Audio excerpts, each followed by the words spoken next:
So the question is, does art imitate life, or does life imitate art?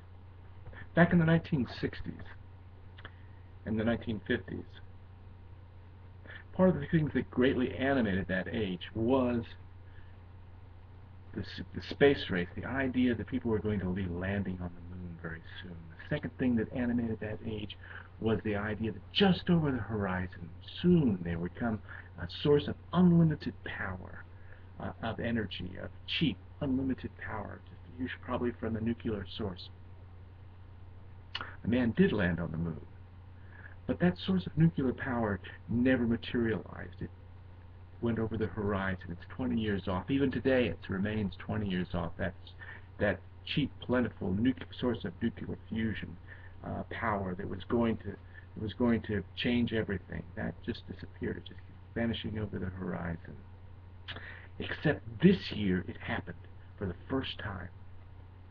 Trouble was, it happened in the movies. Batman, The Dark Knight Rises, the biggest show of the summer. And what happens? In the middle of the movie, a reactor is built. The movie is built around a billionaire who buys a reactor and refines it and figures out how to make it work. It's a fusion reactor.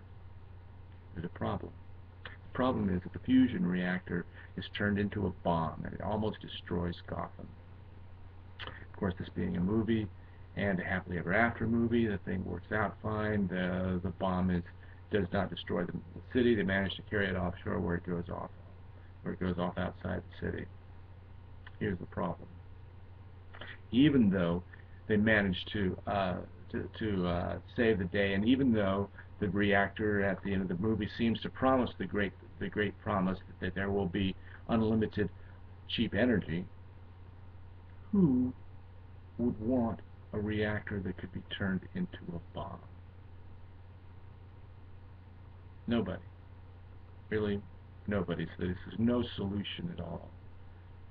Well, there is an exception. There was one group of people that did want a nuclear reactor that could be turned into a bomb, and that was the U.S. Department of Defense. 50 years ago, 40 years ago, in the middle of the Cold War, the U.S. Department of Defense wanted the American reactors to be able to not only produce cheap energy, but also be used, if needed, be converted into a nuclear bomb. That's art imitating life, because that's the condition that we're in right now.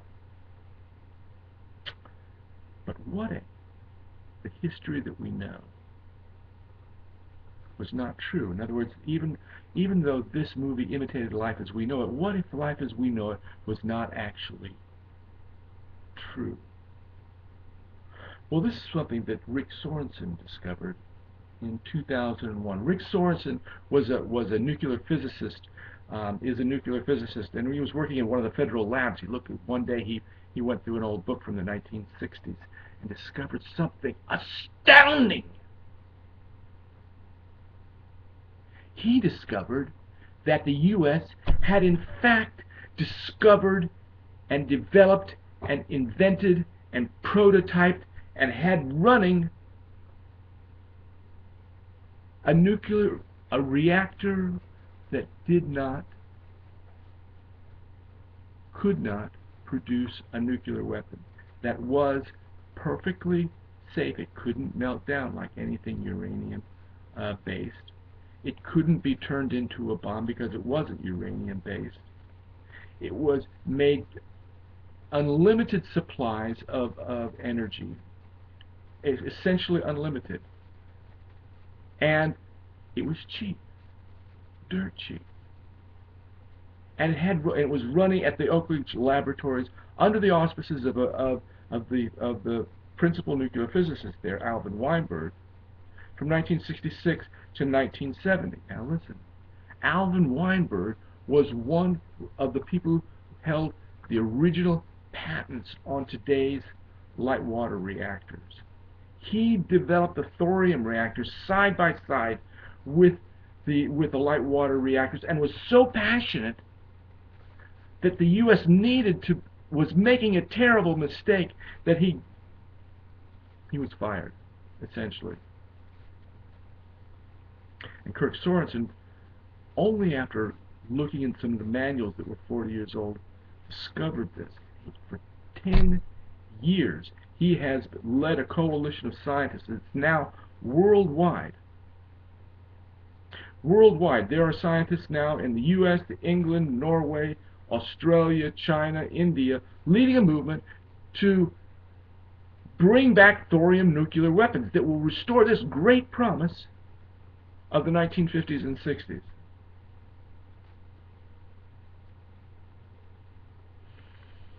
Now remember the movie? We learned something about that art imitates life. And the question is, does life imitate art?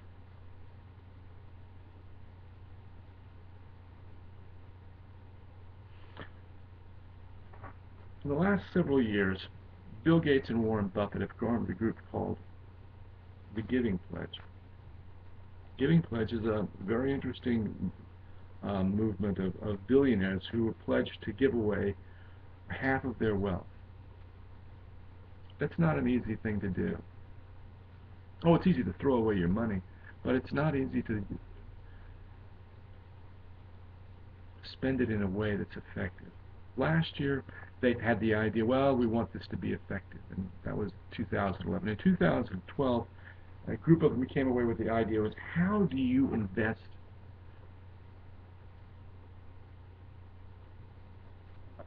money most effectively? That is to say, they use the term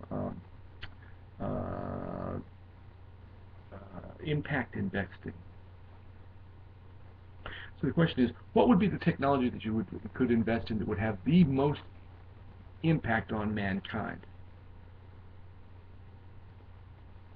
Well, actually, arguably the most, how do you say this, the most strategically wise technologist of the age, Bill Gates, has weighed in on this subject.